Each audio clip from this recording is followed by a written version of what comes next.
뜻밖의 파혼으로 강제 연끌을 했습니다. 라는 사연을 가지고 이야기 한번 해보겠습니다. 뜻밖의 파혼으로 강제 연끌러가 됐습니다. 안녕하세요. 저는 만으로 20대 후반 여자 회사원입니다. 23년 여름 지날 쯤에 작년 한 6, 7월 정도 된 것 같아요. 특례보금자리론 여파로 아파트 값이 반등할 때 신혼집이었던 것을 매수했습니다. 전 남자친구와 돈을 합쳐가지고 매수를 했는데 결혼 몇 달 전에 헤어지게 되었습니다. 자세한 내용은 생략합니다. 집을 바로 매도하기에는 취득세 등이나 부대 비용이 너무 많아가지고 손해가 크게 느껴졌어요. 애초에 제 명의로 돼 있기도 하고 제가 집을 갖고 남친 돈을 갚아주는 걸로 결정을 했습니다. 여기까지 실행하는데도 많은 난관이 있었고요. 저는 이제 이혼 재산 분할한 사람들을 존경하는 지경이 되었죠. 라고 하면서 이제 크크 붙여주셨습니다. 같이 해탈한 거지. 아무튼 문제는 2인 가구를 가정하고 실거주로 매수한 집을 저 혼자 감당하는 게 여간 부담스러운 게 아니라는 겁니다. 저는 연봉이 낮지 않습니다. 연봉 8,000에서 8,500 정도 되는데 그동안 1년에 4천만 원 정도 저축을 해가지고 나름 착실하게 잘 모으신 거예요. 실수령으로 치면 한 6천 조금 넘으니까.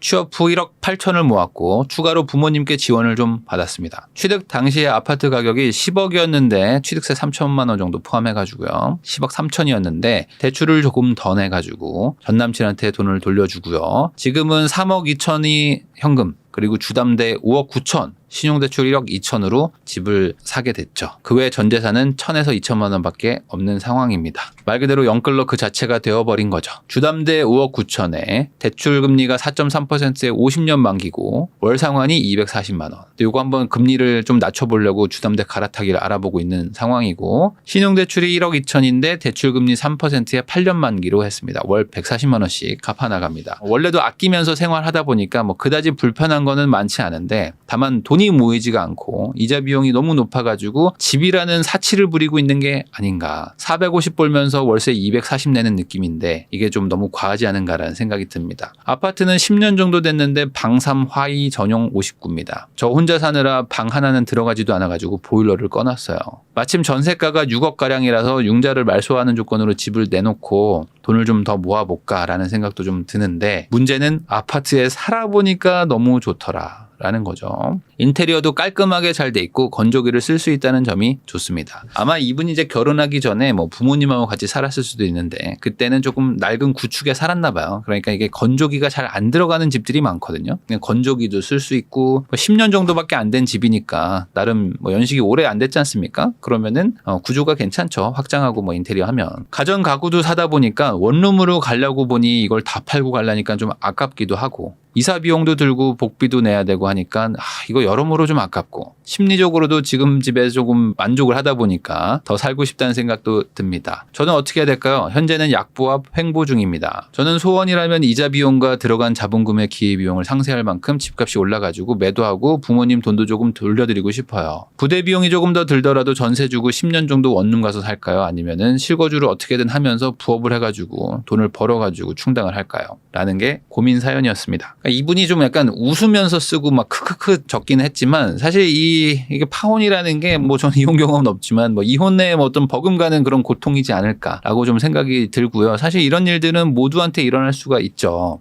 제가 이제 항상 뭐 몇 년 전부터 꾸준히 똑같은 얘기를 하고 있지만 이 결혼 준비를 하다 보면은 이게 뭐 평생 갈 것 같고 사실 그리고 이제 우린 절대 헤어지지 않아. 그리고 우리는 뭐 무조건 결혼할 수밖에 없는 사이야. 약간 이런 느낌이 들면서 돈을 막 합치려고 그래. 돈을 합쳐가지고 막 뭐 투자도 하고 막 집도 사고 막 뭐 네 돈 내 돈이 어딨어 하면서 이 결혼 전에 무언가를 막 하려고 하는 분들이 많은데 뭐 결혼식 뭐 한두 달 정도 남겨놓고 하는 거는 뭐 그럴 수 있다고 보지만 어쨌든 좀 너무 미리 하는 것들은 좀 조심해라 라고 제가 얘기를 합니다. 왜 그러냐면 뭐 이게 통계 자료는 없겠죠. 그렇지만 뭐 인터넷에 떠도는 그런 비율이 있어요. 뭐냐면 이제 웨딩 플래너들 있죠. 그 웨딩 플래너 분들의 그 체감 통계 있죠. 체감 통계가 한 10쌍 정도를 이렇게 플래너를 하다 보면은 한두 쌍 정도가 파혼을 하더라. 라고 합니다. 그러니까 한마디로 이 생각보다 파혼하는 비율이 높은 거예요. 한 10에서 20% 정도 된다고 하면은.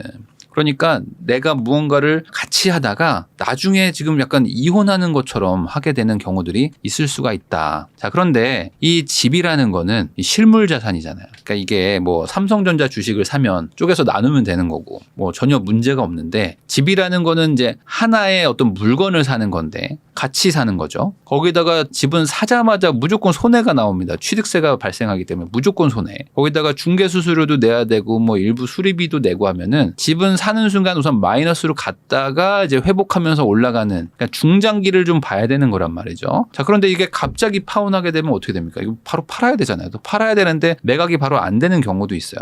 그러니까 이게 헤어져야 되는데 사자마자 바로 마이너스가 나니까 야, 이 손해 어떡할 거야? 이거 너가 사자고 그랬잖아. 나는 뭐 반대했는데 네가 사자고 그랬으니까 뭐 네가 다 책임져. 뭐 이런 식으로 이 싸움이 더 커지는 그런 요인이 되기도 하는 거죠.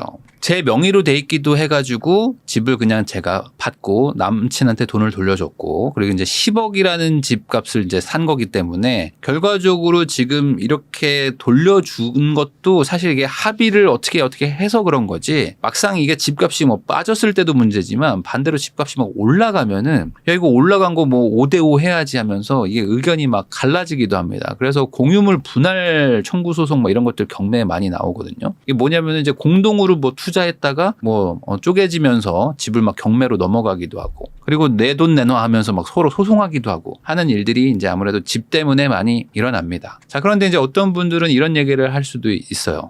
결혼 전에 어쨌든 집을 또 사기도 하고 얻어야 되는데 뭐 돈을 안 합치고 어떻게 하라는 거냐 이런 얘기를 하실 수도 있는데 사실 이게 혼인신고를 하면 뭐 그래도 뭐 나을 수 있는데 이 요즘은 혼인신고 안 한 사람들이 훨씬 많아요. 그러다 보니까 혼인신고 안 한 상태에서는 사실 남남이거든요. 그러니까 법적으로 남남이기 때문에 사실 투자한 금액 그리고 어떤 대출을 일으킨 금액에서 이게 지분을 딱 나눠야 됩니다. 그래가지고 지분대로 등기를 해서 일종의 공동 명의로 집을 사는 거죠. 그렇게 해야지만 사실 나중에 분쟁이 좀 없죠. 이게 이득도 지분대로 나누고 손해도 지분대로 나누고 뭐 예를 들어 이자를 감당하면 이자도 지분대로 나누는 거죠. 그렇게 해야지 사실 싸움이 좀 덜한데 아무래도 이제 결혼을 하다 보면은 뭐 네 돈 내 돈이 어디 있어 하면서 뭐 공동 명의 반반하고 이거 뭐 나눈다고 뭐 소송하고 막 이런 일들도 막 일어나기도 합니다. 자, 거기다가 지금 규제에서는 사실 공동 명의하는 게 뭐 그렇게 나쁜 것도 아니에요. 급등기 있죠. 그러니까 지난 정권에서는 이제 급등할 때 막 규제가 막 너무 많이 생기면서 그때는 뭐 공동 명의하면은 뭐 엄청 막 피해가 많고 막 이런 것들이 많았는데 지금은 이런 규제들은 뭐 많이 없어졌기 때문에 공동 명의로 우선 샀다가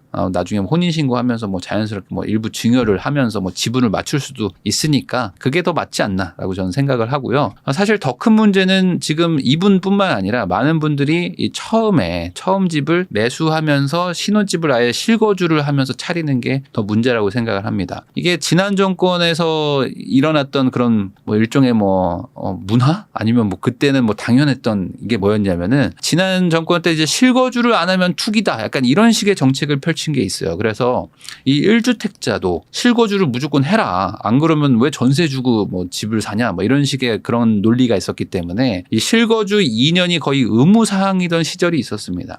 이럴 때는 내가 집을 사는 순간 뭐 대출도 실거주 안 하면 안 나오고 막 이러니까 어차피 집을 산 김에 대출도 받아야 되고 그러면은 그냥 들어가서 삽시다. 이게 맞았을 수도 있는데 지금은 아니죠. 지금은 강남 3구 용산 빼고는 사실 실거주할 필요가 없어요. 그래서 세금적으로도 그렇고 뭐 제도적으로도 그렇고 지금은 실거주의 실익이 거의 없다고 보시면 됩니다. 물론 여기 강남 3구 용산 쪽은 실거주를 또 해야 되고 금액대가 높다 보니까 또 실거주 안 하면 뭐 비과세 못 받는 경우들도 있고 막 하니까 이쪽은 뭐 해야 될 필요도 있지만 대다수의 사람들은 여기서 신혼집을 안 차린단 말이죠.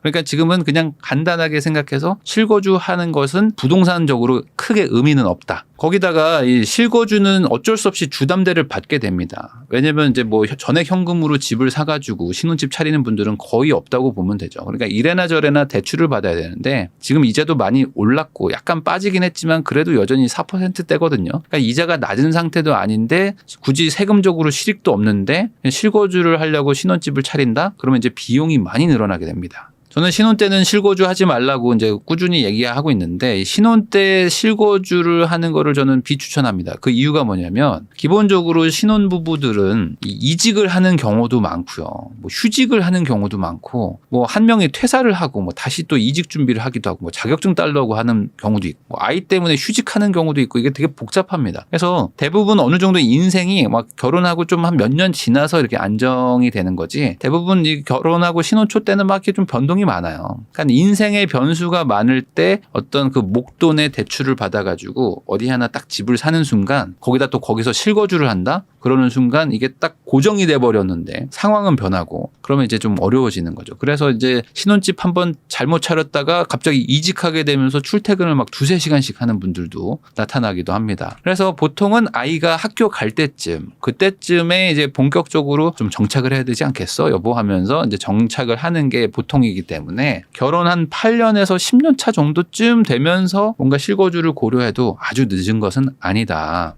그전에는 생각보다 자주 이사를 다니게 돼요. 그래서 주변에 결혼한 사람들 한번 물어보면은 신혼 때 뭐 한 2년 살고 이사 간 경우도 많고, 물론 뭐 집주인이 나가라고 하는 경우도 있지만 대부분은 뭐 직장이 바뀌거나 아니면 직장이 막 본사를 막 이전을 해. 아니 뭐 그런 경우들도 많아가지고 생각보다 자주 이사를 다닌다. 그래서 거꾸로 이 시기에는 아이도 어리고 뭐 돈이 많이 들어갈 그럴 구간이 아니기 때문에 바짝 돈을 모아야 되는 시기니까 지금은 좋은 집에서 실거주하는 게 실익이 없으니까 최대한 안 좋은 집에서 살면서 주거비를 낮춰가지고 돈을 모으라고 제가 말을 하는 그 이유입니다. 그런데 이 사연자분을 보면은 아파트에 살아보니까 너무 좋다. 인테리어도 잘 돼 있고 뭐 이런 얘기도 하시고 가전 가구를 샀다 보니까 야 이거 팔고 가기가 또 아깝기도 하다. 뭐 이런 생각을 하세요. 이게 신혼 때 또 약간 좋은 가전 좋은 가구 사면은 이게 또 발목을 잡어. 그 이사를 많이 가보신 분들은 아실 텐데 요 이사를 갈 때 제일 그 난감한 게 뭔지 아세요? 이 냉장고야. 냉장고가 생각보다 툭 튀어나오는 경우도 있고 냉장고가 또 커가지고 안 들어가는 경우도 있고 거기다 또 식탁. 요즘에 식탁도 이건 내가 하나 좀 샀는데 큰맘 먹거나 샀는데 이사 갔더니 놀 데가 없어. 그래서 거실에다 놓는 사람들이 꽤 많아요.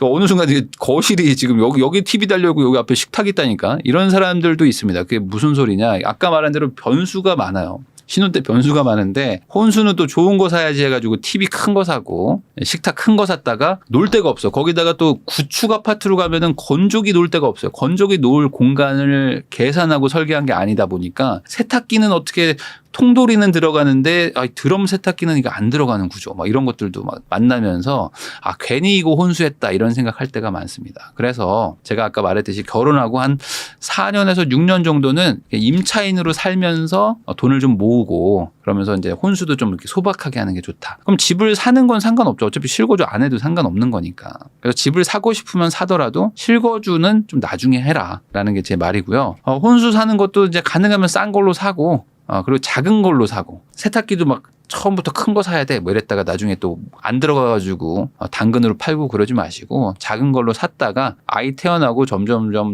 큰 게 필요하면 그때 가서 바꾸는 게 결과적으로 이득이다. 이케아에서 사는 걸 추천합니다. 이케아에 사가지고 뭐 좀 쓰다가 중고로 팔면 되니까. 그래가지고 제가 만약에 지금 결혼을 한다 그러면 저는 한 10년 차 정도 된 거. 그러니까 지금 신축은 또 비싸. 신축 풀옵션들은 비싸니까 한 10년 정도 된 것들도 풀옵션들이 좀 있어요. 풀옵션이라는 게 뭐 대단한 게 아닙니다. 세탁기 뭐 그것만 좀 있어도 한결 낫죠. 세탁기랑 냉장고가 보통 사기가 참 애매하거든요. 뭐 에어컨까지 그런 것들이 만약에 있다면은 그런 빌라나 오피스텔에서 전세 말고 월세로 가능하면 좀 싼 지역으로 가가지고 자 그러면 풀옵션에 월세면 엄청 비싸요 뭐 이런 얘기 하시는 분들도 있는데 제가 말하는 거는 어차피 아이가 없고 어리기 때문에 출퇴근은 편하지만 학군이나 상업 인프라가 되게 부족한 곳들이 많습니다.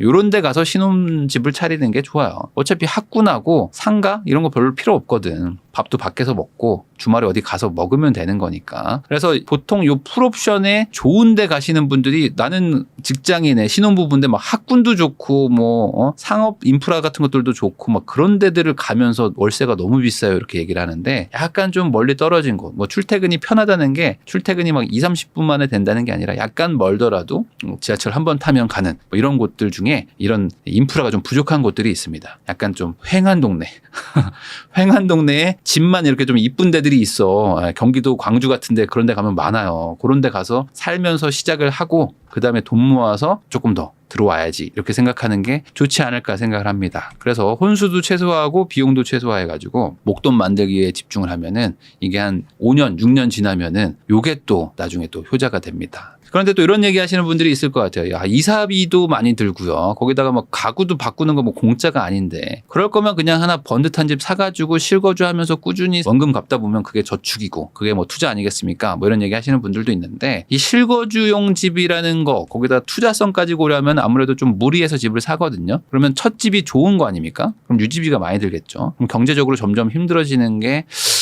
현실이지 않을까라고 생각을 합니다. 거기다 또 5, 6년 정도 지나면은 가구를 어차피 바꿔요. 이게 실제로 가구나 가전을 10년 다 쓰기가 쉽지가 않습니다. 또 시대가 또 많이 바뀌기도 하다 보니까 한 5, 6년 정도 지나면은 이제 바꾸기도 하고 그래서 이제 집을 좀 넓히면서 아이도 좀 커지면서 가구랑 가전 한 번씩 싹 바꾸게 되는. 그러니까 아까 말한 대로 정착하면서 세팅을 하게 되니까 제가 말한 대로 하는 게 결과적으로는 경제적이지 않을까 생각을 합니다. 이거 다 팔고 가기가 아깝기도 하고 이사 비용과 복비 등을 또 내야 되는 점도 아깝고 심리적으로도 좀 더 살고 싶어요 이런 얘기를 해주셨는데 그냥 뭐 속상한 건 다 잊으시고 이제 다시 그냥 정리한다라고 생각하시는 게 어떨까. 그래서 파혼을 했을 때 했어야 할 일을 지금이라도 하면 된다라고 생각하시는 게 좋을 것 같습니다. 이게 손해보는 게 아니고 사실 어떤 결혼을 하려고 세팅을 했던 거기 때문에 결혼을 안 하게 됐으면은 그 세팅한 걸 물르면 되는 거죠. 거기서 발생하는 손해는 어쩔 수 없는 것이다. 이 가전이랑 가구 중에서 이게 들고 다니기 힘든 게 있습니다. 이런 것들은 이제 팔아야 되겠죠. 다만 이제 사신 지 얼마 안 됐잖아요. 이제 1년 정도 됐기 때문에 뭐 여전히 이제 신제품이지 않을까라고 생각이 또 들고 이런 것들은 뭐 감가가 좀 되겠지만 그래도 팔려면 좀 팔립니다. 근데 이제 침대나 뭐 TV, 뭐 소파 이런 거는 사실 뭐 부모님이 뭐 쓰실 수도 있고 아니면 요런 건 또 들고 다닐 수가 있어요. 그러니까 요런 것들이 사실 비싼 거잖아요. 요런 거는 이제 잘 들고 다닐 수 있는데 아까 말한 세탁기나 뭐 냉장고 이런 것들은 에어컨 애매하면은 좀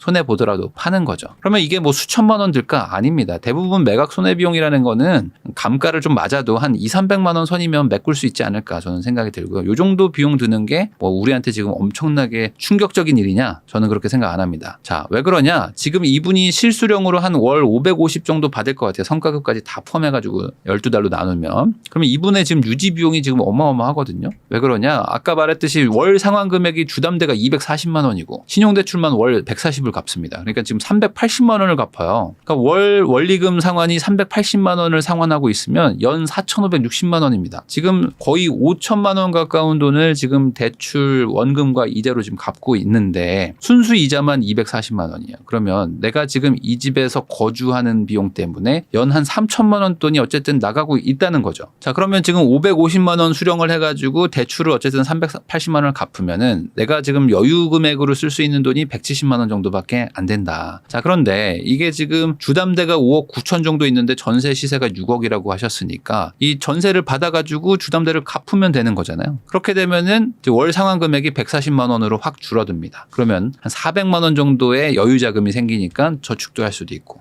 뭐 다른 투자도 할 수도 있겠죠. 그러니까 지금 전세를 주고 나가는 게 훨씬 나은 거라는 거는 뭐 이견의 여지가 없을 것 같습니다. 그럼에도 불구하고 심리적으로 집이 너무 마음에 든다 뭐 이런 생각이 든다면은 연 3천만 원짜리 집이다라고 생각을 해보세요. 내가 연봉이 8천인데 이 집에다가 3천만 원씩 계속 때려 박는 거야. 그럴 정도로 이 집이 과연 좋은 것인가 한번 생각해 보시면 바로 나가겠다는 생각이 들 것 같습니다. 이자 비용과 들어간 자본금의 기회비용을 상쇄할 만큼 아파트가 올랐으면 좋겠어요. 이런 얘기를 해주셨는데 지금 취득세 포함해가지고 대략 한 4천만 원 정도 손해를 보지 않을까 제가 추정을 하거든요. 그럼 집값이 10억이니까 한 4천만 원 정도 벌려면 4% 정도 오르는 거죠. 그럼 4% 정도 오르면은 손해가 없는 상황에서 내가 만약에 여기 실거주를 한다. 그러면 1년에 한 2, 3천만 원씩 더 깨지는 거죠. 그러면 한 3, 4년만 지나가도 거의 1억 이상 올라가야 됩니다. 그러면 지금 10% 이상의 상승을 바라야 되는데 내가 뭘 선택해야 될지는 사실 자명한 거죠. 자, 10년 장기 보유하고 매도하고 싶다 뭐 이런 생각도 하셨는데 아까도 말씀드렸듯이 이게 집값이 한 12억 이하인 거는 양도세도 비과세죠. 2년만 보유하면 거기다가 15억 뭐 16억 간다고 해도 실질적으로 1주택자들은 세금이 아주 많지가 않습니다. 그러니까 이 장기 보유를 한다는 게 사실 어떤 그 세금적으로 이득이 별로 없어요. 이분 입장에서는. 그러니까 이게 무조건 오래 가지고 있는다고 해서 좋은 게 아니고요. 내 상황과 이 동네의 어떤 뭐 지역 특성에 따라서 한 2년 가지고 있다가 팔아야 될 수도 있고 어떤 곳은 뭐 10년 가져가야 될 수도 있는데 굳이 뭐 내가 10년을 가지고 간다고 해서 특별하게 뭐 더 대단한 이득을 보는 것은 없다. 그러니까 지금 전세 주고 딱 2년 보유했다가 26년 아니면 27년 초 정도 봐서 그때 가가지고 시장 분위기가 또 지금하고 또 완전 다를 수가 있거든요. 그때 가서 매각 여부를 결정하면 되지 않을까 정도로 간단하게 생각하시고 잊을 거는 잊으시고 정리할 것은 정리를 한 다음에 새 출발을 하는 게 맞지 않을까라고 생각이 좀 듭니다. 그리고 이분의 사연을 가지고 제가 얘기를 했지만 사실 이거는 결혼 준비를 하는 분들한테 다 공통적으로 얘기를 하고 싶어가지고 사연을 고른 것도 있거든요. 이 결혼 준비라는 게 이제 신혼과 행복 그리고 어떤 막 그 뭔가 되게 그냥 기분 좋은 생각으로만 이렇게 선택을 하시는 경우들이 많은데 결혼 준비 그리고 이제 신혼집 그리고 혼수라는 게 어찌 보면 우리 부부의 미래 경제를 결정하는 대단히 큰 이벤트고 이때 삐끗하고 잘못하면은 인생이 되게 막 꼬일 수도 있기 때문에 이럴 때 좀 이렇게 되게 이성적으로 판단을 하시기를 좀 바라는 마음에서 영상 만들어 봤습니다.